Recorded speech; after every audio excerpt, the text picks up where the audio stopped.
بسم اللہ الرحمن الرحیم۔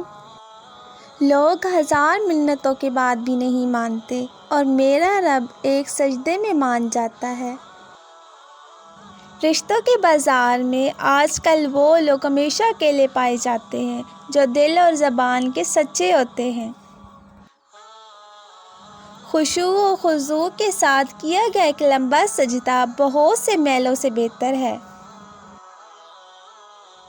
اور یاد رکھو، مکافات عمل کی کوئی خاص شکل نہیں ہوتی، یہ بالکل ویسا ہی واپس آتا ہے جیسا آپ نے کسی کے ساتھ کیا ہوتا ہے۔ اللہ کے بندے ہونے اور اللہ کے بندے بننے میں فرق ہے، اور یہ وہ فرق ہے جس کا فرق بندے کو کرنا پڑتا ہے، اللہ کو نہیں۔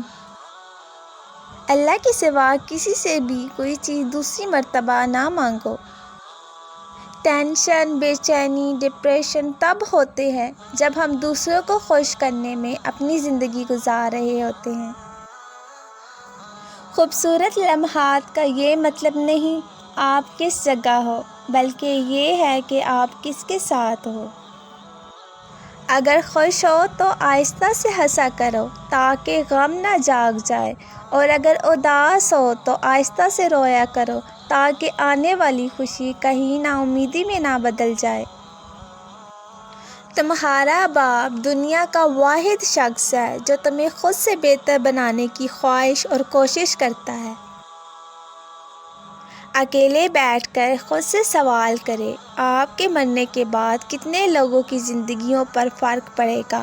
جن لوگوں کو فرق پڑے گا ان کا خیال رکھیں اور باقیوں کی فکر کرنا چھوڑ دیں۔ اللہ سے محبت ایک دم نہیں ہو جاتی، بہت وقت لگتا ہے۔ ہمیں اللہ تک پہنچنے میں امیدیں ٹوٹتی ہیں، محبت بچھڑتی ہے، جان سے پیارے لوگ جدا ہوتے ہیں، تبھی تو جا کے اللہ کی طرف ایک قدم بڑھتا ہے۔ سنبھلنا کبھی بھی ایک رات کا قصہ نہیں ہوتا، نہ جانے کتنی راتوں کے دکھ اور درد سمیٹ کر ہم پرسکون نیند کرنا سیکھتے ہیں۔ اللہ کو ہم بندوں کا اظہار کرنا بہت پسند ہے۔ ہماری چھوٹی چھوٹی باتیں بھی اللہ کے لیے اہم ہیں۔ اپنی چھوٹی چھوٹی خواہشوں کا اظہار، اپنی خوشی کا اظہار، اپنی محبت کا اظہار، اپنے دکھ کا اظہار، اپنی پریشانی کا اظہار ہم اللہ سے کیوں نہیں کرتے؟ ہم اللہ سے محبت کیوں نہیں کرتے؟ ہم کیوں نہیں اپنی باتیں اللہ سے شیئر کرتے؟ ہم کیوں نہیں اسے دوست بناتے؟ ہم ہمیشہ لوگوں کے کندھے ہی ڈھونڈتے رہتے ہیں سہارے کے لیے، اللہ کا سہارا کیوں نہیں تھامتے؟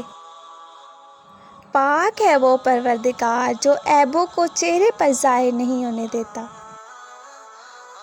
خود کو ہر حرام کام سے بچائیں کہ زندگی بہت مختصر ہے، گزر تو جائے گی لیکن اس میں کیے گئے اعمال باقی رہ جاتے ہیں۔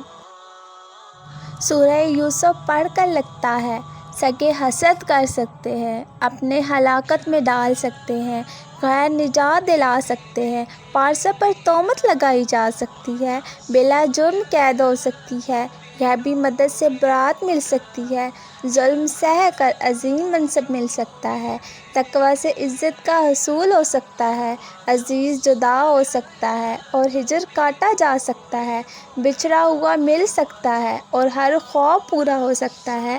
قرآن کی اس سورت میں کیا کشش ہے، کیسی جاذبیت ہے، کیسا دلکش اسلوب بیان ہے، کیا فصاحت و بلاغت، کتنی تسلی بخش سبق ہے، کیسی نصیحتیں ہیں اور کس قدر قوی امیدیں ہیں۔